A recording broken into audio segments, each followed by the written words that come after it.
আমি শুভ একে অপরকে প্রায় 12 বছর ধরে চিনি, ঠিক আছে। প্রথম আলাপটা একটু ফেসবুক থেকে হয়েছিল।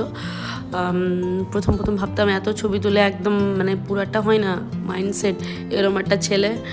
যাই হোক, যেদিন ওই প্রথম আমাকে বলে যে আর্মি, বিএসএফ বা পুলিশ এসব লাইনে যেতে চাই, যেহেতু ওর বাবাও আছে। আর জানি না, আমি যবে থেকে ওর সাথে কথা বলেছি, আমি এটাই দেখেছি বা শুনেছি যে ওর ভালো লাগার মধ্যে একটা পছন্দের জিনিস, ওই খুব বেশি নিজের কথা বা নিজের মানে ইচ্ছেগুলো অতটাও বলে না, মানে খুব চাপা টাইপের। আমি যতটাই লাউড ওই ততটাই মানে শান্ত, ঠান্ডা আর কি। মানে ঠান্ডা বলতে ওই ঠান্ডা না, মানে কথার ক্ষেত্রে ঠান্ডা। রাগটা কিন্তু দুজনেরই সেম, একদম সেই। আমার শুধু বাস্ট হয়, ওরা একদম চুপচাপ থাকে। তো যাই হোক, আজও ওর মুখে একটাই কথা শুনতে পাই যে আমি রাত্রেবেলা দিচ্ছি, আমি কলকাতা লাইনে, পুলিশ লাইনে ফিট। একদম সকালবেলা শুধু দেখবো সম্পূর্ণ কিছু, সব কিছু ঠিকঠাক, হঠাৎ করে সকালবেলা সব কিছু পাল্টে যায়।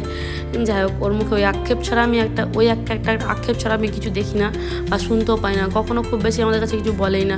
আমি হয়তো বলি যে আমি এটা চেয়েছি, পাচ্ছি না কেন। ওই কখনো খুব বেশি কমপ্লেন করেই না, আমি কাউকে শুনিনি। ওই বললামই তো, মানে ওই কারো কাছে নিজের কথাই বলে না, একদম চাপা। মানে ওর সম্বন্ধে জানতে হলে এমন কোনো বোধহয় মানুষ নেই যে ওর সম্বন্ধে সম্পূর্ণটা জানে। ওই কাউকে নিজেকে জানতেই দেয় না আর কি। তো এরকম একটা মানুষ। তো বললামই তো, স্বপ্ন, ইচ্ছে বলতে আমি ওর একটাই শুনেছি, ওর পুলিশ বা এরকম টাইপের খুব ইচ্ছে আর কি। তো আজও বল আমি ফিট ছিলাম, সব কিছু জয়েন্ট, এরকম ব্যাপার। আর আসলে ওই না খুব মানে ওর চাকরির ক্ষেত্রে, মানে ওই যেগুলো চাকরি চায় আর কি, সেগুলোর ক্ষেত্রে ওই মানে জয়েন করতে যাবে এরকম ব্যাপার। আর সঙ্গে সঙ্গে তখনই সব কিছু কেমন করে একদম মানে হয়ে যায়, ভাগ্য কোথাও যেন এসে ধাক্কা দেয়। তো এবার অনেক দিন পর, বহু বছর পর সেই সকাল।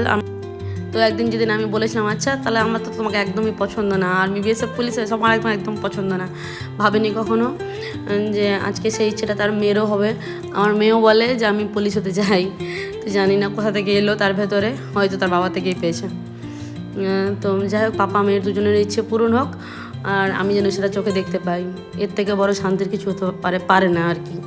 আমার ভালো লাগা, খারাপ লাগা সব কিছুর ঊর্ধ্বে কিন্তু আজকে মেয়ের চাওয়া, আর বাবার ইচ্ছেটা মেয়ের চাওয়া আর কি। তো যেন পূরণ হয়, তোমরাও প্রার্থনা করো আমার মতো আর কি। খাওয়া দাওয়া গল্প অনেক হয়ে গেছে, খিদে লেগেছে, তো সারাদিন কিছু খাইনি, ঠিক আছে। বাইরেই কেটে গেছিলো সেদিন। আর একটু হলেও আমাদের সাথে সাথে মেয়েকেও একটু মানে ওকেও এই ঠান্ডার মধ্যে করতে হয়েছে, কারণ সেভাবে কোথায় ওকে রেখে যাবো আর কি। তাই জন্য কেএফসি খাবে ঠান্ডার মধ্যে, আর কি খাবো, গরম গরম কেএফসি। এটা একটা আলটিমেট চিকেন বক্স, 649 এরকম কিছু একটা। যাই হোক, কেএফসিটা একটু উন্নত হয়েছে। হ্যাঁ, এই যে দেখো, নিজে অর্ডার করা যায় নাকি। যাই হোক, আমি এখানে করিনি, আমি ওই কাউন্টারে গিয়েই করেছি। আর কোক ছিল, অনেক দিন পর ঠান্ডা খেলাম, ভেতরটা বেশ শান্তি। যাই হোক, ভিডিওটা কেমন লাগলো অবশ্যই জানি। সব ভালো থেকো, আর একটু হলে সবাই প্রে করো, ভালো থেকো সবাই।